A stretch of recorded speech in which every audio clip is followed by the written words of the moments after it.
Bonsoir à toutes et à tous, voici le sommaire de votre journal en ce dimanche 14 avril. Nous parlerons de sport avec du tennis et du basket. Nous recevrons l'arrière de la Roca Team, Elie Okobo, pour dresser le bilan de la saison régulière d'Euroleague des Monégasques qui s'est achevée ce vendredi à la 3e position du classement. Nous irons rejoindre ensuite nos envoyés spéciaux à Édimbourg pour évoquer la performance des Monaco Impies au mythique tournoi de rugby à 7, le Melrose Sevens. Et puis nous irons à la découverte du swimrun à l'approche des championnats du monde de la discipline. Nous avons été suivre un entraînement de nos représentants monégasques.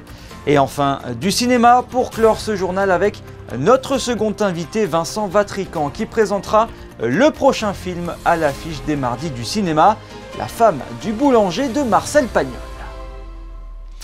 Mais démarrons cette édition par des images du 3e titre en 4 ans de Stefanos Tsitsipas au Monte Carlo Rolex Masters.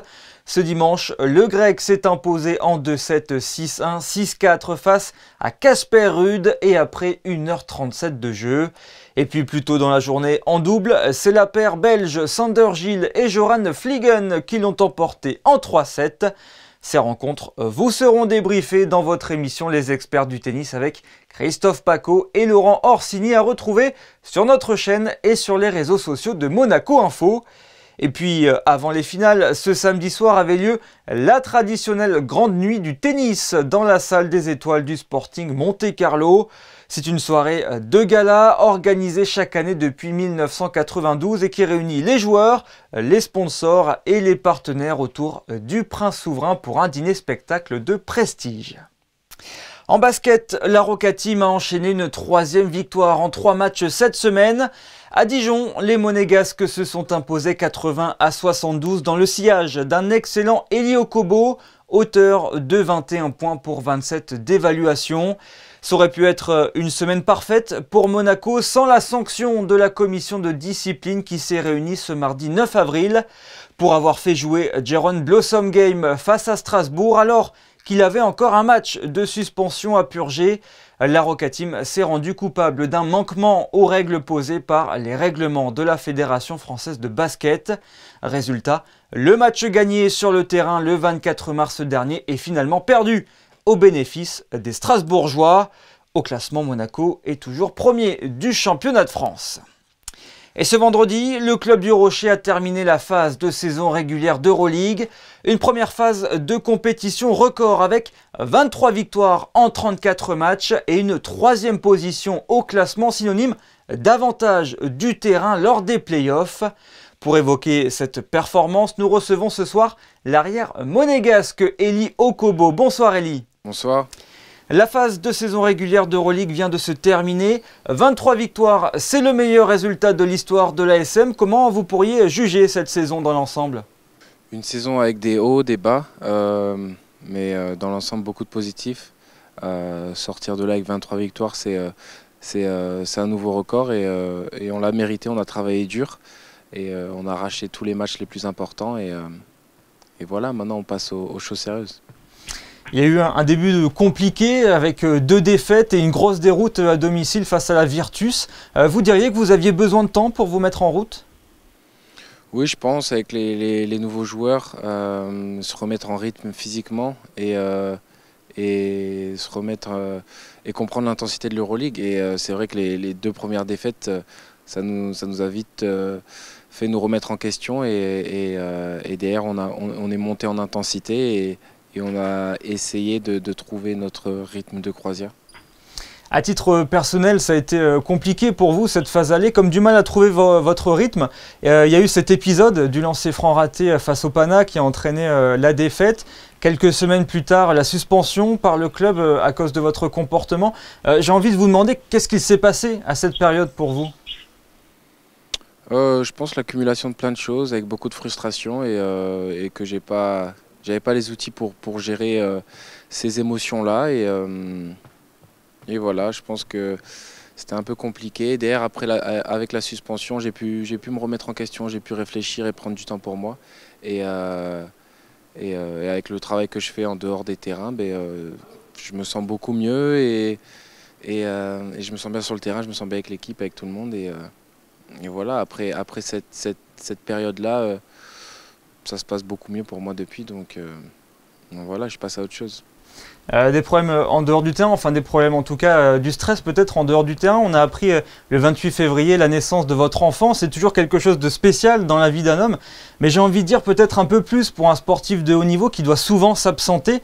Comment est-ce que vous avez vécu la grossesse de votre compagne et la naissance de votre premier enfant?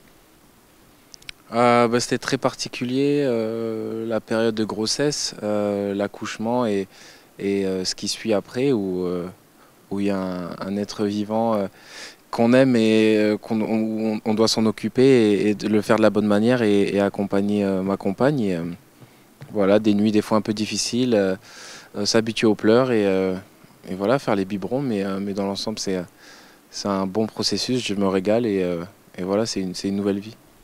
Il y a Jordan Loy qui était dans le même cas la saison passée. Est-ce que vous échangez tous les deux? J'ai beaucoup parlé avec tous les parents, tous les papas de l'équipe pour avoir beaucoup de conseils. Après, la chose que j'ai retenue, c'est que chaque enfant, chaque période de grossesse, chaque période de post-grossesse est différente et voilà, je fais ma propre expérience. Bon, pour revenir à la saison de la Roca Team, après une première partie de saison en demi-teinte, vous avez su accélérer quand il le fallait. Depuis le 11 janvier, vous affichez un ratio impressionnant de 12 victoires et une seule défaite en Euroleague. Et cette série s'est lancée après une déroute dans la salle du Panathinaikos. Il y a eu comme une prise de conscience à ce moment-là, alors que vous étiez 8e du classement? Ouais, on était bas et voilà, on voulait faire les playoffs. On sait que la saison était très relevée sur le tableau avec les équipes, des équipes de très haut niveau et il fallait se remettre en question, il fallait se booster et montrer le vrai Monaco. Et c'est vrai qu'on le montrait, mais de temps en temps, c'était pas assez régulier. Et depuis janvier, on a montré beaucoup plus de régularité, un niveau de jeu très, très propre, défensivement surtout. Et voilà, on a vu une belle entente entre les coéquipiers. On a su travailler dur pour arracher des victoires, que ce soit à l'extérieur ou à domicile. Et on a fait notre run au meilleur des moments pour revenir dans ce top 4 et finir la saison comme ça. Alors maintenant, place au quart de finale. Vous affronterez Fenerbahçe. Qu'est-ce que vous pensez de cette confrontation? C'est une équipe très forte. Ils ont du talent sur toutes les positions. Ils savent jouer au basket et voilà, quand c'est les playoffs, peu importe qui on joue, il faut jouer avec beaucoup d'intensité. Comme on a pu voir la différence entre le match aller chez eux et le match retour chez nous, avec un niveau d'intensité défensif complètement différent et ce qui nous a permis de gagner à la maison. Et voilà, avec l'avantage du terrain, il va falloir en profiter. Et c'est les matchs, c'est les moments qu'on veut en tant que sportif, en tant que compétiteur. Et on a travaillé tout au long de la saison pour ça, pour derrière ensuite faire tout notre possible pour arriver au final fort. Et voilà, ça va être une très belle série. Monaco n'a jamais gagné à la Ulker Sports Arena. Le Fener n'a perdu que 2 fois chez lui cette saison. Est-ce qu'on peut s'attendre au même combat que face à l'Olympiakos il y a 2 ans ou Tel Aviv la saison passée? Oui, je pense que c'est des clubs, des villes, des pays qui vivent le basket. Ils ont des fans énormes, leur salle avec l'ambiance et surtout ces phases de play-off. Donc, et ils ont l'expérience de ça aussi. Mais voilà, je pense que quand on est bien dans la tête, on est bien dans les jambes et on est soudé, on peut battre n'importe qui. Bon, en tout cas, les passionnés de basket auront de quoi se régaler avec cette affiche. Les playoffs débuteront le 23 avril prochain. Merci Elie d'avoir été avec nous. Bonne fin de saison. Merci beaucoup, merci beaucoup. Nous l'évoquions hier dans notre journal, les Monaco Impies défendaient leur titre ce week-end au mythique Melrose Sevens, le plus ancien tournoi de rugby à 7 du monde. Malheureusement, les Monégasques n'ont pas réussi à rééditer leur exploit de l'an dernier. Sur place, Frédéric Elion et Hugo Comaza ont suivi la compétition. C'est une petite ville du sud de l'Écosse qui respire et vit au rythme du rugby. Depuis 1883, Melrose accueille le plus ancien tournoi de rugby à 7 au monde, le Melrose Sevens, une compétition remportée l'an dernier par les Monaco Impies qui remettaient leur titre en jeu ce week-end. Devant des tribunes bien garnies, les Impies rentrent parfaitement dans le tournoi. Une victoire 38-0 face aux Glasgow Aces, idéale pour la confiance. Deuxième match face aux OGs Sevens, une entame de match ratée, un arbitrage plus que douteux et des fautes de main coûteuses. Les Monaco Impies s'inclinent 21-14 et sont éliminés prématurément.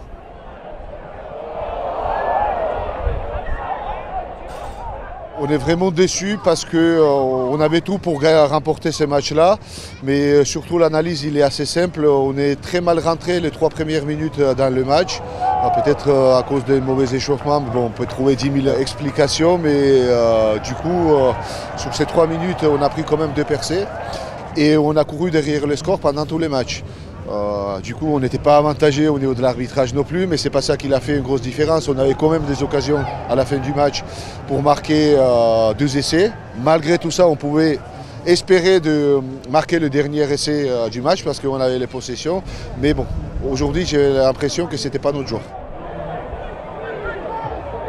It was a tough one to take. We all thought we could go all the way, the same as last year, and win it. But I suppose that's the nature of rugby sevens, especially. You know, small decisions change a game. We're all very sad, but it's been a very good few days with the boys, and you know, it's always a pleasure to represent Monaco, represent the foundation. Un guerrier n'abandonne jamais. Les Monaco Impies vont se relever pour revenir encore plus fort lors des prochains tournois. Abordons désormais un sport méconnu, le swimrun. 4 sportifs de la Principauté se sont qualifiés pour le championnat du monde qui se déroulera en septembre en Suède. Justin Hadel et Lionel Bernardi ont assisté à un de leurs entraînements au Larvoto. Reportage. De la course à pied et de la nage en eau libre, le tout en alternance. Voici le principe de ce sport. Pour préparer le championnat du monde qui se déroulera en Suède en septembre prochain, l'entraînement n'est pas négligeable. Déjà pour les championnats du monde, on a quand même besoin d'être entraîné par vraiment un entraîneur. On ne peut pas y aller comme ça tout seul en faisant son propre plan d'entraînement. Donc on a quand même 70 km à parcourir, 10 km de natation et 60 km de course à pied. Donc pour ça, il faut faire des entraînements en piscine, mais également des entraînements en eau libre, c'est-à-dire soit en lac, soit en mer. Et bien évidemment, faire des entraînements de course à pied assez conséquents. Conséquent, c'est-à-dire presque tous les jours, et pourtant ils ne sont qu'amateurs. Ils jonglent donc entre le travail, leur vie de famille, le sport, mais aussi la recherche de sponsors. Financièrement, c'est vrai que ça a aussi un coût. Il y a le prix du dossard, les déplacements, les nuits d'hôtel. Je cherche des sponsors sur Monaco qui puissent nous aider à réaliser ce challenge. Et pour réaliser ce challenge, ces 4 sportifs sélectionnés sont soutenus par une communauté appelée la Swimrunity, rassemblant de nombreux swimrunners et swimrunneuses, notamment de Monaco jusqu'à Marseille. Retour à présent sur la visite à Monaco de la directrice exécutive du programme commun des Nations Unies sur le VIH, Winnie Byanyima. Elle a participé à une réunion de travail avec le gouvernement princier au sujet des problématiques de la lutte contre le sida à travers le monde. Regardez ce reportage de Christinda Thomel et Thomas Deus. Une visite de travail qui avait pour objet les problématiques actuelles liées à la lutte contre le sida et la politique nationale et internationale de Monaco en la matière. Monaco is a long-standing and important partner of UNAIDS. We have had an agreement and worked with Monaco in our broad program, but also in some key countries like Burundi and South Africa, fighting HIV/AIDS. What we value very much about our relationship with Monaco is that Monaco is also innovative in Monaco on fighting HIV/AIDS. So we learn from Monaco. Lors de cette réunion, le ministre des Relations extérieures et de la coopération, Isabelle Béraud-Amadei, a d'ailleurs confirmé le plein soutien de la Principauté à la mise en œuvre de la stratégie de l'ONU-SIDA 2021-2026 intitulée « Mettre fin aux inégalités, mettre fin au sida ». Nous collaborons avec l'ONU-SIDA dans le cadre d'un accord cadre que nous avons signé en 2007. Et puis aussi, nous avons mis en avant les différentes actions de la Direction de la coopération internationale à l'étranger, puisque vous le savez, la santé fait partie des domaines prioritaires d'intervention et dans la santé, il y a évidemment la lutte contre le VIH-Sida. Donc nous intervenons auprès de nos différents pays partenaires d'intervention et s'agissant de la thématique lutte contre le VIH-Sida, plus particulièrement dans les pays où le taux de prévalence est véritablement important, c'est-à-dire l'Afrique du Sud et Madagascar. Et nous sommes intervenus également dans un autre pays qui est le Mozambique. Et si les différents partenariats constitués au fil des années ont largement été évoqués, Christophe Robineau a pour sa part pu décliner la politique nationale de lutte contre le sida, qui s'articule autour de 3 axes interdépendants, prévention, dépistage et traitement. C'est une cause qu'il faut continuer à faire vivre tous les jours. On pourra vaincre un jour cette maladie, mais il faut continuer à en parler. Le virus circule toujours. Les traitements antiviraux permettent de contenir cette maladie, mais on n'a pas aujourd'hui de guérison réelle. Le traitement permet d'avoir des charges virales extrêmement faibles qui nous mettent à l'abri de la contamination, mais il ne faut pas oublier que le virus peut muter, que d'autres maladies peuvent se propager, notamment via les rapports sexuels, et donc il faut continuer d'en parler et mettre en garde les enfants comme les adultes des risques à avoir des conduites qui ne seraient pas des conduites sans risque. En attendant, les résultats de cette politique de lutte contre le sida en principauté se matérialisent notamment par une maîtrise du taux d'incidence observé sur la population résidente et par l'engagement de tous les acteurs et secteurs impliqués dans cette juste cause. Et le lendemain de cette réunion, Winnie Byanyima a été reçue au Palais Princier par le prince souverain et la princesse Stéphanie. Vous pouvez d'ailleurs retrouver l'entretien croisé entre la princesse Stéphanie et Winnie Byanyima sur notre page YouTube Monaco Info. Une discussion de 10 minutes pour évoquer tout le travail effectué par Fight AIDS depuis 20 ans maintenant. Et puis, tout l'engagement de la principauté aux côtés de l'ONU-SIDA dans la lutte mondiale pour l'éradication du VIH. Ce mardi, en principauté s'organise la journée de commémoration Pagnol le Monégasque en hommage à l'écrivain provençal. Cette célébration se terminera au Théâtre des Variétés par la projection du film La femme du boulanger à 20 h. Vincent Vatrican et Fabien Bonilla vous présentent ce long métrage qui date de 1938. Vincent Vatrican, bonsoir. Bonsoir Fabien. Une projection particulière dont on va parler maintenant, c'est un hommage à Marcel Pagnol et un hommage par le biais du film La femme du boulanger, c'est ça?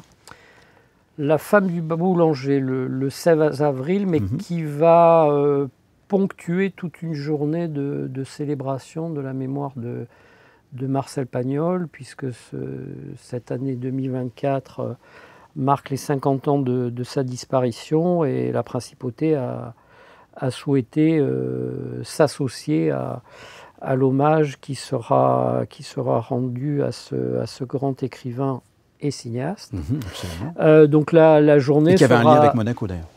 Et qui avait un lien très fort avec Monaco puisqu'il y a habité, il en a fait son lieu de vie et de travail entre 1951 et 1954. Il était venu auparavant et il est revenu ensuite régulièrement, notamment dans le cadre du festival de télévision et avec un lien très proche et j'ose dire presque affectueux avec le prince régnier.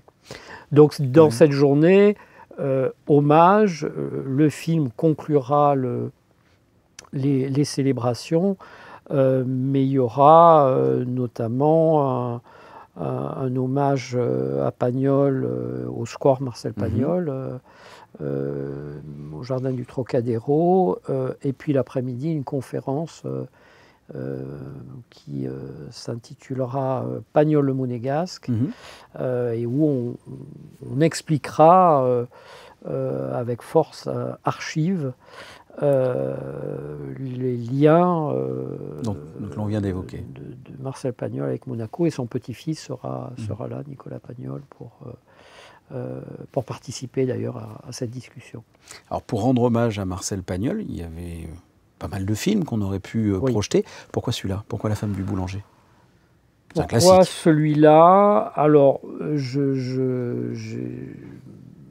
sans doute parce que c'est à mes yeux le film le plus réussi. Même si c'est difficile de donner comme ça une hiérarchie dans la filmographie de Pagnol, à une ou deux exceptions près. Je prends tout Pagnol, là où j'abandonnerai beaucoup de films des années 30 du cinéma français. Ouais. Donc celui-là, parce que c'est peut-être aussi un des films de Pagnol où perce la plus grande humanité des personnages. Oui, il est extrêmement tendre en fait ce film. Et je l'ai revu dans le cadre de la programmation évidemment, encore dernièrement, parce que la prestation de Rému tourne 3 films sous la direction de Pagnol. Il faut se rappeler que la trilogie, il y a évidemment Rému dans les 3, mais Pagnol ne dirige que César, la 3e partie. C'est des 3 films, celui où Rému a véritablement le personnage central, majeur, pilier du film. Et sa prestation, c'est un géant. Oui, il n'y avait peut-être pas de prix à l'époque, il n'y avait pas de César, mais c'est un rôle ça aurait été un rôle à César. Oui, c'est même... à Oscar. Je ne sais pas. La scène, bon, je pense que tout le monde connaît le film. Il vient s'installer dans un village. Oui, on rappelle peut-être voilà, l'histoire. Et sa femme disparaît avec... le berger du marquis maire de ce village, et du coup il n'y croit pas et ne fait plus ce pourquoi il est venu, c'est-à-dire du bon pain. Et il y a toute une séquence où lui, qui ne boit jamais une goutte, se fait servir pastis sur pastis, et il devient totalement ivre. Et cette séquence d'ébriété est un moment absolument inégalé dans l'histoire du cinéma français à mes yeux. Je me le suis passé, repassé. C'est absolument incroyable. Donc là, ne serait-ce que pour la prestation de Rému, le film est absolument magique. Mais la force du film est très souvent... dans le cinéma de Pagnol, c'est sa capacité à faire exister tous les personnages. Exactement. Quand bien même ils ont un petit rôle, ils existent.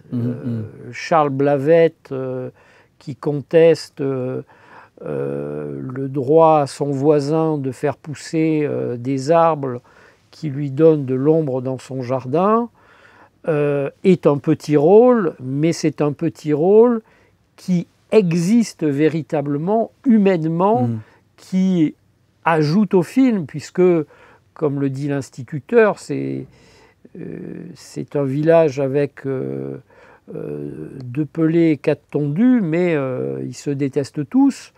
Et c'est aussi la magie de Pagnol de montrer l'animosité, les rancœurs entre certains, mais qu'on sait oublier rapidement quand il faut se montrer solidaire. Donc toutes ces séquences articulées autour du personnage de Rému participent à l'histoire. Il construit réellement l'âme du village autour de plusieurs figures, et c'est vraiment, à mes yeux, un cinéma dont on ne trouve que très peu d'équivalent à cette époque dans le cinéma français.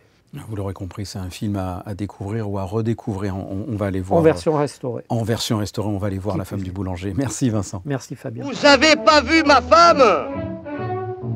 Alors à cause de ta femme, nous allons tous manquer de pain? Avis! justice à la population. On essaiera de trouver en commun une solution à la tragédie en ce qui concerne le pain. J'ai entendu le scandale du jour. Tant vous-il que je l'évoque ici? Ma femme m'a fait une blague et elle s'est cachée. Pour moi, il prend pas la chose au tragique. L'amour, c'est intéressant, mais ça ne devrait pas empêcher le travail, voyons. Évidemment. Nous avons le devoir de nous unir. Notre croisade pour la belle boulangère. En cherchant ta femme à me voler, nous avons trouvé l'amitié.